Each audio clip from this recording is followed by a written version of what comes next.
And welcome back to IGN Live at E3, coming straight to you from e3.ign.com and youtube.com/E3. And before I get to mention it, be sure to download IGN's free app on Xbox Live. You'll get some cool videos and, well, it's free. Right now, it's time to switch gears. Get it? Get comfy because we're about to show you Gears of War Judgment. Thanks, Naomi. We're here to talk about Gears of War Judgment. I'm joined by Rod Ferguson, the Director of Production. Yes. How are you? I'm good, how are you? I'm doing really good. Thanks so much for stopping by. Absolutely. So, a brand new Gears of War game. Tell us what's going on. There's some returning faces. There's some brand new people. Kilo Squad. Right. What's the story? Well, basically, we wanted to create another game before the next generation hits. We felt like there was an opportunity there, and so we looked at who could we talk about, and Baird was a natural fit. He's, we've already talked about Marcus and Dom and Cole, and figured Baird's not really been explored as a backstory. And then we looked at where in the world we could, like, what timeline could we do, and we haven't really explored that sort of the prequel area, that really like post E-Day. And so basically, it's a couple of weeks after E-Day, and Baird's leading his own squad as lieutenant with Cole. We have two new characters, Garen Paddock. He's this former UIR refugee, and he's kind of the devil on Baird's shoulder. And then we have Sophia Hendrick, who's an Onyx Guard cadet, and she's sort of the angel on his shoulder, giving him advice all the way through the campaign. And basically, things have gone terribly wrong for Baird and his leadership of the squad, and he's on trial for that. And what you play is actually the testimony of the trial, and you get to find out why Baird is where he's at. So this seems to be a running theme in the Gears games. People being accused, put on trial, thrown in prison. Right. These guys don't really follow rules, do they? No, they do not. But this is an interesting time in the period of the world because, what we like to talk about, where fighting humans in the Pendulum Wars was sort of like fighting in World War II, and then fighting against the Locusts is kind of like when, America had to shift into what it was like to fight in Vietnam. And it's that kind of like, hey, we have to change our ways if we're going to succeed. And that's kind of where you're at in this moment in time. It's kind of, Baird is helping sort of the bigger cog kind of wake up to, we have to change tactics. So during the Microsoft conference, you debuted the first trailer, and we got a first look. That was a mini teaser. Okay, right. Yeah. So now, since then, the bigger trailer is live. Right. Let's take a look at it, and you can give us kind of the director's cut version of what's actually happening here. The pop-up video version, if you will. So, well, maybe our audience is too young for pop-up video. Our survival depends on one thing. Gears or not. It's actually orders. It's actually running on the screen back there. So. Oh, okay. Well, I was looking at the no signal screen. Sorry. Yeah. Well, basically, I mean, it's what we were trying to do with this teaser was really sort of tease the idea that we were thinking the game would be about Marcus, and so you saw the shackles and you saw somebody being dragged in. Right. Everybody's like, "Oh, this is Marcus's story, going to prison. This is what this is, right?" And we really wanted to have that sort of big reveal at the end of Baird, looking up and going like, ending on that Lieutenant Baird sort of name, so that people go like, "Oh, wow, that's about Baird." So, and it's really trying to set in that idea, and it introduces the four characters and kind of sets that context. And there's a lot, like if you listen to the actual dialogue, we put a lot of stuff in there, like, hey, you may have killed a lot of locusts today. Well, that's why I want to talk about. This is a very high action game.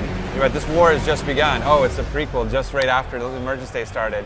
And then it goes to the war crimes and this stealing experimental military technology. And you're like, oh crap, I want to go do that. That sounds cool. Like, so every line pretty much in that trailer was there for a reason. Gotcha. Okay.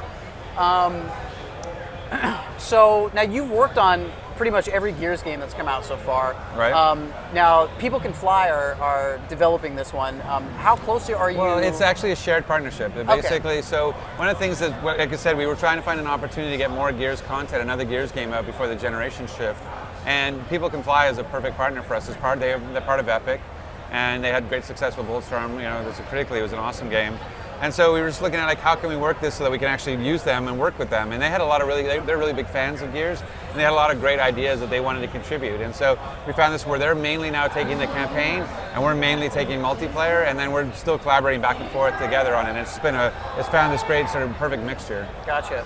Now, is there anything that you could talk about that's really overtly different in the single-player formula? Like, we're familiar with playing in a co-op party of 4. Right. We're familiar with the mechanics, third-person, cover-based, stop and pop. Sure. Is there anything that is different that stands out from the single-player perspective? Yeah, I mean, there's a lot of stuff that we're doing differently. I mean, there's basically, we're kind of going away from our heavily scripted cinematic experience, and we're getting this sort of pure action experience. So it's a lot more of a kind of a retro throwback to Gears 1.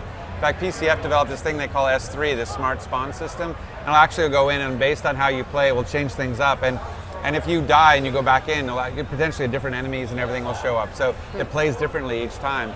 And then we actually have this really cool thing called the declassification system, where since you're playing Testimony, along the way you'll encounter these sort of classified bits like, hey, did you know that Kilo Squad did this only with hammer bursts or whatever? And you go, well, that's like an interesting challenge. And so if you declassify it, now it changes the mission for you, and now it becomes more challenging because you're limited to a specific weapon. Or maybe it's a different type of enemy, or maybe it's an ammo count, or maybe you find more ammo. It's all these types of things where you can go in and change the Testimony as you play.